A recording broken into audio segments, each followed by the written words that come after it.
जब भी आप कोई प्लॉट लेते हो या जी कोई सर। ऐसी जगह लेते हो जिसको आपने किराए पर ले रखा है, वो चाहे गोदाम हो या कुछ और हो, तो ऐसे वक्त पर क्या होता है, अगर लॉकडाउन जैसी सिचुएशन आ जाए तो देखो ना, बीच में खुलता है ना, कभी किसी चीज के लिए दे दिया, कभी मेला लगा लिया, प्लास्टिक का सामान रख लिया, एक हफ्ता पहले ऐड कर दी, 2 दिन ऐड कर दी, प्लास्टिक का सामान बेच लिया, डब्बे, कुर्सी, नहाने की बाल्टी, टब, समझ रहे हो। कभी यस जी सस्ते सर। कपड़ों की सेल लगा दी, ऐसे सेकंड हैंड जो कपड़े होते हैं, लंडे बाजार वाले जी समझ रहे जी हो, जी जी। कि सेकंड हैंड लगा दिए। क्योंकि सिर्फ देखो, तुम राइट राइट एक राइट राइट। सिचुएशन को समझो। पता है क्या होता है दुनिया में, देखो मैं बार बार क्या कहता हूं, नौकरी, ठीक है, नौकरी हो गया, कुछ भी, सरकारी नौकरी हो या कहीं जॉब हो, उससे बेटर हमेशा बिजनेस होता है। क्यों ऐसा कहा जाता है, उसका एक कारण है। कारण ये है कि देखो, अ, बड़ी चीजों ने, नौकरी पेशा, जो संस्कृति आई है उसने बड़ी चीजों को बदल दिया है। अचानक हम लोगों का दिमाग सेट हो गया है 30 डेज पर, है ना। अचानक हमारा यस सर। दिमाग 30 डेज पर सेट हो गया। मैं आपको म्यूट कर रहा हूँ क्योंकि बहुत सारी आवाजें आ रही है, आप फिर अपने आप को अनम्यूट कर लेना, कुछ बोलना होता है, ओके ठीक है। हम लोगों की सोच को ना इन 30 डेज में बांट दिया गया है। 30 दिन बाद जो आपको सैलरी मिलती है, वो सैलरी एक साइकोलॉजिकल ट्रैप है। वो एक वो एक साइकोलॉजिकल ट्रैप है, वो आपको बांध कर रख लेता है, आपको गुलाम बना लेता है, आपको सैलरी दे देता है, आपको अपने सपने पूरे करने से रोकता है, आपको इंडिपेंडेंट होने से रोकता है। मैं ये अब नहीं समझाने वाला कि 30 दिन और सैलरी में इंसान कैसे फंसता है, क्योंकि ये हमारा पॉइंट नहीं है। असली पॉइंट क्या है, क्यों मैं बिजनेसमैन बनने के लिए कहता हूं, क्योंकि बिजनेसमैन, कोई भी व्यापारी, आप बिल्कुल यकीन करेंगे मेरे बात पे, मैं ये नहीं कहूंगा कि आप यकीन नहीं करेंगे, बिजनेसमैन को सबसे गंदा लगता है संडे।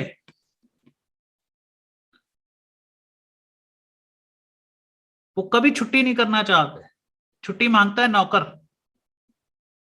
एक दिन संडे को दुकान बंद करनी पड़ जाए तो उसे पता है कि मेरा 15 से लेकर 20 हजार रुपए तक तो आप समझो मेरा नुकसान हुआ ही हुआ संडे का।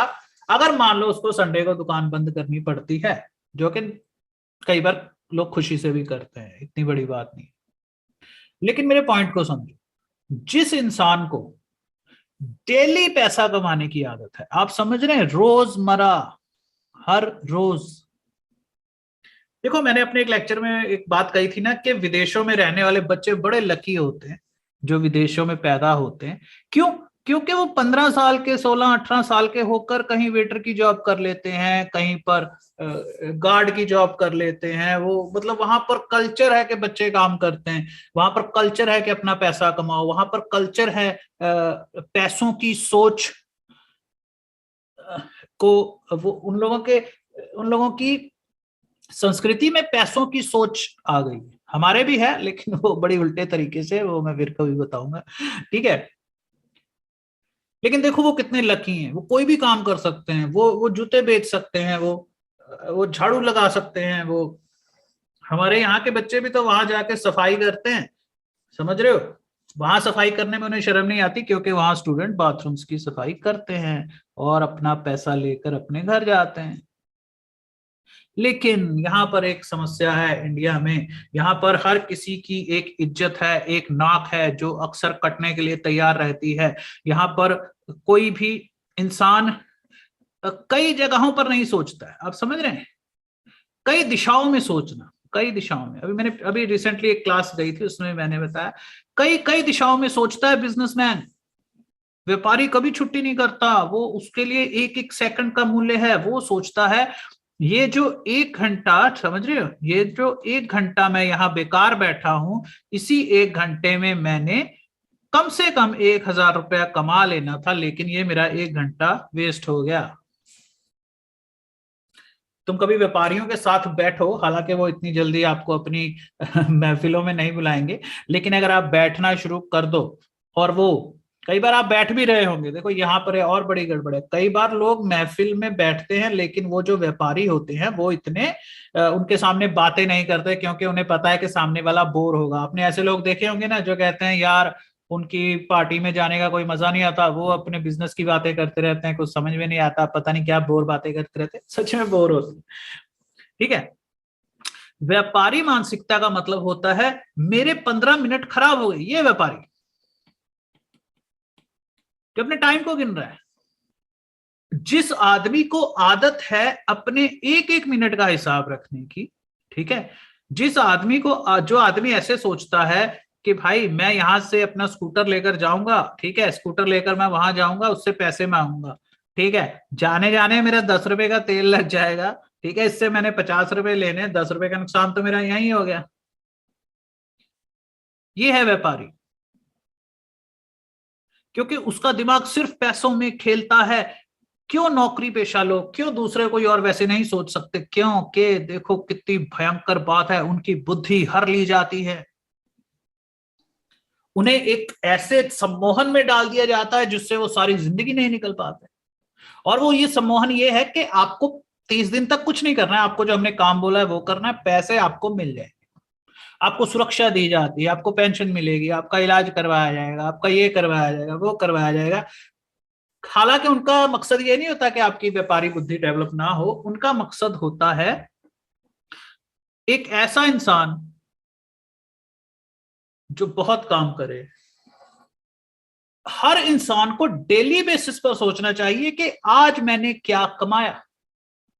मुझे एक बात बताओ, आपको कोई है ना, कोई अमीर आदमी, कोई लखपति करोड़पति आदमी आपको अपना अकाउंट दे दे, अपना सारा अकाउंट, बैंक खाते की सारी जानकारी दे दे और कहे भाई मेरे को बस 30 दिन बाद बताना क्या हुआ है, तो आप क्या करोगे? आप इन 30 दिनों में खूब सारी गड़बड़ करोगे ना। अगर कोई आदमी 30 दिन बाद सैलरी ले रहा है तो 30 दिनों में उससे बहुत ज्यादा, उससे उससे 60,000 का काम करवाया जा सकता है, उससे है ना, उससे 60 गुना ज्यादा काम करवाया जा सकता है, उससे कम काम करवाया जा सकता है। मालिक का भी नुकसान है क्योंकि उसको पता नहीं है, कई बार लोग नौकर रख लेते हैं, कर्मचारी रख लेते हैं और ये समझ नहीं पाते कि उनसे क्या काम करवाएं, क्योंकि उनके पास खुद ही कोई प्लान नहीं होता। पॉइंट पर आते हैं। अगर आपकी बुद्धि इस तरह की है कि अगर आपकी बुद्धि इस तरह की है कि मुझे डेली बेस पर हर रोज पैसे बनाने हैं, समझ रहे हैं, फिर आप क्या करोगे? गड़बड़ आते ही, देखो भाई मैं बार बार अपनी एग्जांपल नहीं देना चाहता क्योंकि दुनिया में और भी बहुत सारी एग्जांपल्स है, लेकिन मैं इसलिए देता हूं क्योंकि फिलहाल हम उसी चीज पर काम कर रहे हैं और इतना रिलेटिव एग्जांपल मिल जाए तो और क्या चाहिए। अगर आप देखें तो जो मेरी शुरू शुरू की वीडियोस है ना, जब मैंने अपनी शुरू की कृपा वीडियोस, तो कागज के ऊपर पेन से, और कोई अच्छा कैमरा भी नहीं था, कुछ भी नहीं था ना, लेकिन मैं रुका थोड़ी, मैंने जो अवेलेबल है उस पर काम शुरू कर दिया। आप समझ रहे हैं? और वो चलता रहता है, काम नहीं कभी रुकना चाहिए, पैसों की आमदनी कभी नहीं रुकनी चाहिए। लॉकडाउन लग गया, ठीक है, बात समझ में आती है, खुलता है उससे पहले ही प्लान बनाकर रखो कि जब पैसे खुलेंगे तो जब जगह पैलेसेस खुलेंगे तो बजाय मैं शादियों के, है ना, आपने शादी के लिए रखा है तो आप शादी पर इतना डिपेंड मत रहो। आप क्या करो, जब लॉकडाउन लगा रहता है तब बैठ के प्लान बनाओ, और जैसे ही लॉकडाउन खुलता है तो वो चीजें रखो जो उसी समय बिकती हैं और उसी समय आपको पैसे मिलते हैं, जैसे गरम गरम खाना। आप कोई भी काम कर सकते हो, उसमें ये ध्यान रखना कि मेरा इन्वेस्टमेंट कम हो। हालांकि आपने काफी इन्वेस्टमेंट कर दिया और वो पैसे वापस आ जाएंगे, क्योंकि आपको मेला लगाना, आपको कुछ तमाशा लगाना, समझ रहे हो, और कुछ नहीं तो गवर्नमेंट के लोगों से जाकर मिलो। देखो मैं आपको एक चीज बताता हूं, दुनिया में ऐसे लोग ही कामयाब होते हैं जो खुद जाकर ग्राहक पकड़कर लाते हैं या फिर वो खुद जाकर काम लेकर आते हैं। अभी देखो ना, टीकाकरण चल रहा है, आपको क्या सर, आप जाकर वहां देखो, सरकार से बात करो, उनको बोलो जिस जाओ जो भी वहां पर है टीके लगाने वाले या कोविड-19 के जिनको कहते हैं वॉरियर्स, है ना, आप उनसे जाकर बात करो और उनसे कहो कि मेरे पास जगह है, आप वहां कैंप लगाइए, मुझे थोड़ा किराया दे दीजिए। वो बिल्कुल किराया देते हैं, उसमें भी वो घपला करते हैं, क्योंकि उसमें वो अपना भी रख लेते हैं। आपको बहुत सारी जगह हाथ चलाना पड़ेगा, समझे, बहुत सारी जगह दिमाग चलाना पड़ेगा। हो गया क्लियर जावेद? जी हो गया, वैसे मैंने नहीं पूछा था। हाँ जी। जी मैम हो गया क्लियर, बट मैंने नहीं पूछा था ये सवाल। चलो ठीक है, नाम तो मैं चलो कुछ भी ले लेता हूँ, Yes, sir. ज्यादा वो ही बोल दे। ओके, तो क्लास शुरू होने से पहले ही चलो हम चलते हैं अपने मसलों पर, कुछ क्वेश्चन लेते हैं। अभी आप लोग को कोई सवाल तो नहीं ना पूछना और किसी ने, क्योंकि मैं थोड़ी देर में सर सवाल मुझे एक पूछ- क्वेश्चन पूछना है। बोलो हम बोलो, मुझे भी मैम। चलो बोलो। सर मुझे ये जानना है कि इंडिया में इतनी सारी जातियां हैं, और इतनी सारी जातियां क्यों है, और भाषा में थोड़ी दूर जाने के बाद ही भाषा में इतना अंतर क्यों है? करीब 3-4 किलोमीटर जाने के बाद ही, ज्यादा करके हमारे वेस्ट बंगाल में। भारत में ना एक चीज बहुत पहले से समझ ली गई थी, वो है इंडिपेंडेंस। समझ रहे हैं आप? इंडिपेंडेंस जो होती है ना, वो दुनिया की सबसे प्यारी चीज होती है। जो इंसान इंडिपेंडेंट होता है, एक मिनट में हेडफोन उतार, जो इंसान इंडिपेंडेंट होता है वो सबसे मजेदार होता है। वो एकदम कूल होता है, एकदम शांत होता है, एकदम उसको किसी चीज का बुरा नहीं लगता, वो बुरा किसी की बात का बुरा नहीं मानता, वो किसी पर चिल्लाता नहीं है। और ये सब कुछ कहां से आता है? इंडिपेंडेंस से।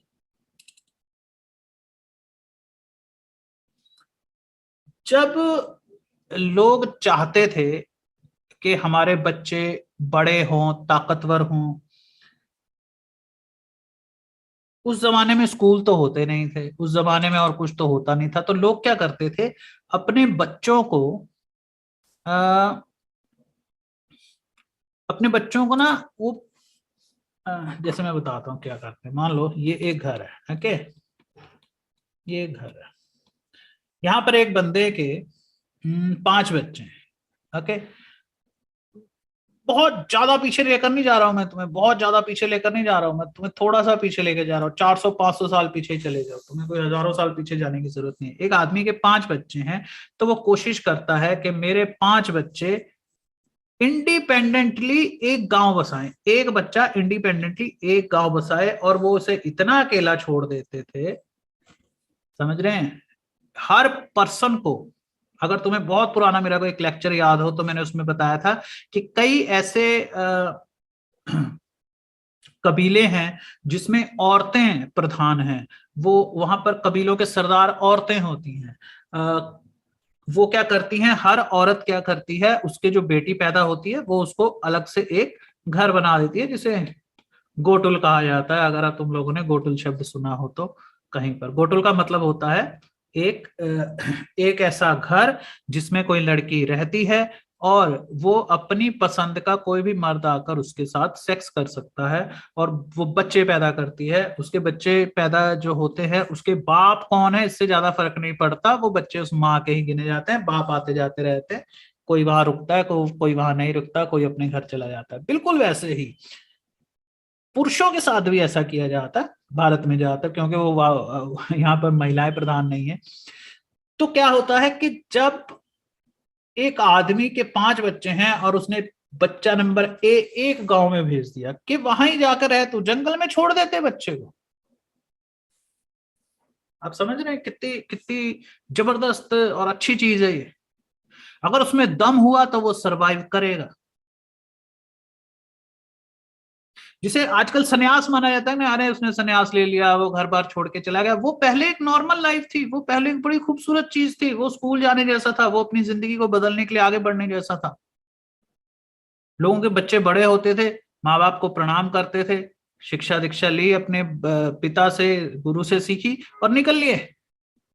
और उन्हें सिखाया ये जाता है कि कोई एक ऐसा एरिया ढूंढ लो जहां पर आसपास कोई ना हो, तुम ही तुम हो, यहां पर तुम अपना परिवार शुरू करो, ठीक है, तुम्हारा परिवार बढ़ता जाएगा, ठीक है, बढ़ता जाएगा। अब ये आदमी जो है, उस आदमी के 5 बच्चों में से बच्चा नंबर ए, जाहिर सी बात है, मान लो ये बोलता है, है ना, हम समझ लेते हैं पंजाबी, ओके, इसका बच्चा थोड़ा दूर गया तो वो सिंधी बोलने लगेगा, है ना। पंजाबी, आपने एक चीज नोटिस की है, जिस चीज की आप कह रहे हैं, कोई भाषा कोई ऐसी सोच सोच कर अलग नहीं की जाती, वो बोलने के तरीके में लेकर बदल जाती है। क्योंकि अभी अभी एक 15 साल का बच्चा, या आप ले लो 12 साल का बच्चा, अलग हो गया है, वो अपने अलग ही प्रदेश में रह रहा है। वो पंजाबी बोलता था 15 साल की उम्र तक अपनी माँ बाप के साथ, अपने दोस्तों के साथ गाँव में, लेकिन जब वो चला गया, वो बड़ा हो गया, वो इंडिपेंडेंट हो गया, तो वो जब चला गया तो जाहिर सी बात है वो बिल्कुल वैसी पंजाबी नहीं बोलेगा, वो पूरी वोकैबुलरी वैसी नहीं बोलेगा जैसी उसके पीछे उसके वो अपने रिश्तेदारों के साथ बोलता था। तो वो यहां पर वो खुद को बदलेगा। वो जो थोड़े थोड़े डिफरेंस हैं, फिर आप सोचोगे कि अरे इतनी मुश्किल डिफरेंस कैसे आ गए, कोई तमिल हो गया, है ना, कोई गुजराती हो गया, ये तो बहुत फर्क हो गए, कोई हिंदी बोलने वाला हो गया। हाँ, ये फर्क भी वो सब एक ही परिवार के हैं। फर्क इसलिए होता है क्योंकि किसी प्रदेश को, किसी भाषा को विकसित करने में कुछ लोग इतने एक्सपर्ट होते हैं कि वो जब अपने पिताजी को छोड़कर ए जाता है तो वो पंजाबी को सिंधी बनाने की बजाय क्या करता है, वो एक नई भाषा डेवलप करता है। और ये वाली बात, ये मैं 500 साल नहीं कह रहा, इसमें आपको बहुत पीछे जाना पड़ेगा। कहाँ गया, अच्छा लिखा ही नहीं मैंने, ठीक है। ऐसा नहीं कि आपको 500 साल पीछे जाकर पता चल जाएगा। अगर आपको बहुत, अभी ये भाषाओं का इतिहास है, ये भाषाओं का इतिहास है, वो इंसान के इतिहास से थोड़ा अलग है, थोड़ा ज्यादा पावरफुल है। ये पता चलता है कि तमिल लैंग्वेज इतनी महान क्यों है। तमिल लैंग्वेज दुनिया की नंबर 1 लैंग्वेज है, बहुत शानदार भाषा है। मैंने एक छोटे बच्चे का नाम तमिल रखा था तमिल से,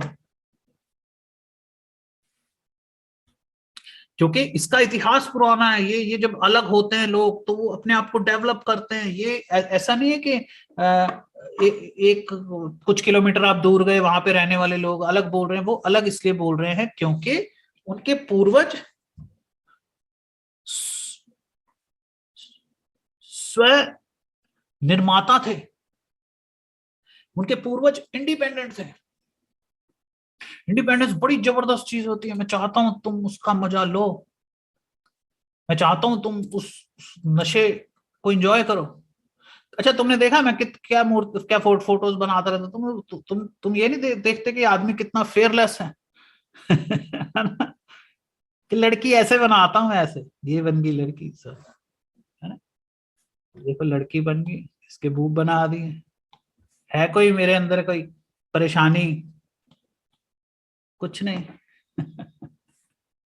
है ना। फेयरलेसनेस, जब आदमी इंडिपेंडेंट होता है तो वो जो फेयरलेसनेस आती है, वही हर चीज को पैदा करने वाली है। वही हर चीज, वही क्रिएटिविटी को पैदा करती है। वही भाषाएं, उसी की निर्भयता की वजह से समाज बनते हैं। निर्भयता की वजह से संस्कृतियां बनती हैं। बेबीलोन जैसी संस्कृतियां पनपती हैं, रूस जैसी संस्कृतियां पनपती हैं, नालंदा जैसी संस्कृतियां पनपती हैं। फिरलेस लोग, बिल्कुल निडर। जब आप निडर होते हो तो आप अपनी भाषा भी बनाते हो। आपको याद होगा बचपन में, है ना, अपने दोस्तों के साथ कई कोड वर्ड में बातें करते होंगे, कई ऐसे वर्ड जो वर्ड ही नहीं है है ना। दोस्त बोले हेलो आजा, तो आप समझ जाते हैं दारू पीने के लिए बुला रहा है ना। आजा का क्या मतलब होता है क्या? निर्भयता, निडरता, हर चीज का एक ही इलाज है।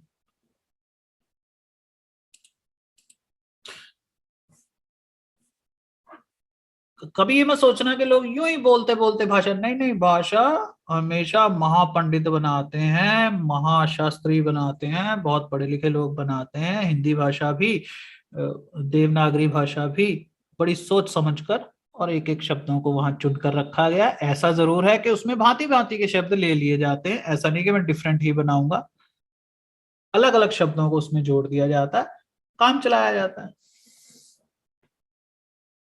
कोई वहां लड़ाई नहीं चल रही कि मेरी भाषा अच्छी है तुम्हारी भाषा अच्छी। क्लियर है? और बताओ कोई दूसरा कौन क्लियर सा? सर। मजा आ गया बहुत। Yes sir, Prince Yadav. बोलो बोलो प्रिंस। यस सर, ये क्वेश्चन मेरे दिमाग में सर, ये हमें धार्मिक होना चाहिए कि नहीं? देखो क्योंकि सर, बोलो क्योंकि बोलो। लगभग चीजें तो आपने बता ही दी हैं। हाँ हाँ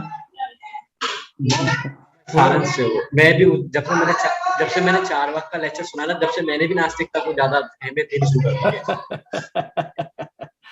चलो मैं बताता हूँ आपको, देखो क्योंकि ठीक सर है, यहाँ तो साफ स्टूडेंट साफ दिखता है ना,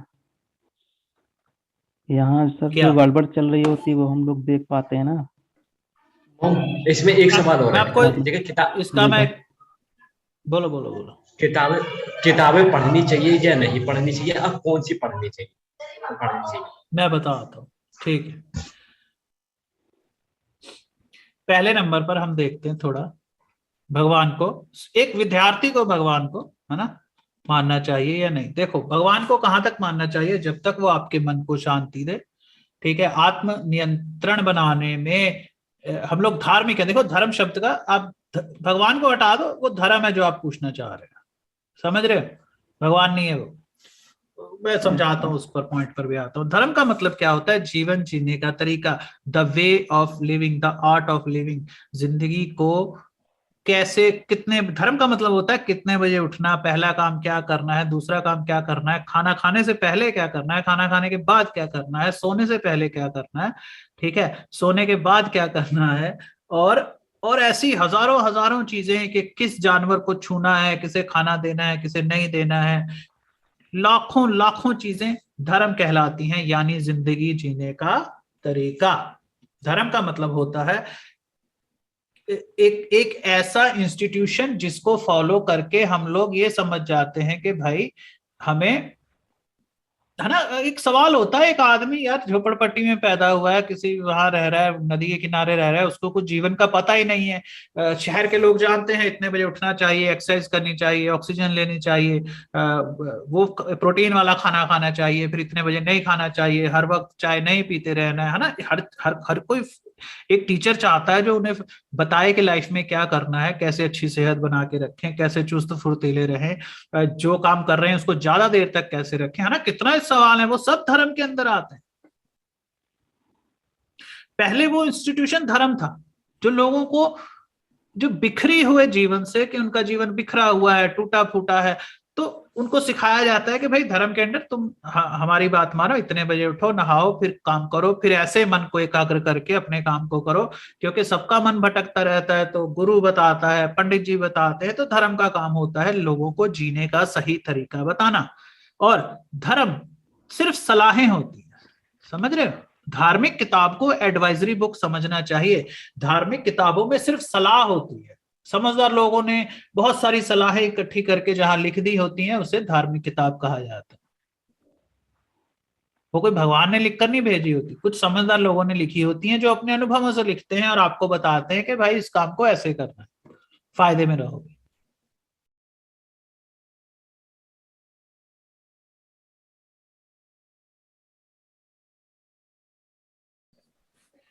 जब भी आप कोई प्लॉट लेते हो या कोई ऐसी जगह लेते हो जिसको आपने किराए पर ले रखा है, वो चाहे गोदाम हो या कुछ और हो, तो ऐसे वक्त पर क्या होता है, अगर लॉकडाउन जैसी सिचुएशन आ जाए तो देखना बीच में खुलता है ना, कभी किसी चीज के लिए दे दिया, कभी मेला लगा लिया, प्लास्टिक का सामान रख लिया, एक हफ्ता पहले ऐड कर दी, 2 दिन ऐड कर दी, प्लास्टिक का सामान बेच लिया, डब्बे, कुर्सी, नहाने की बाल्टी, टब, समझ रहे हो?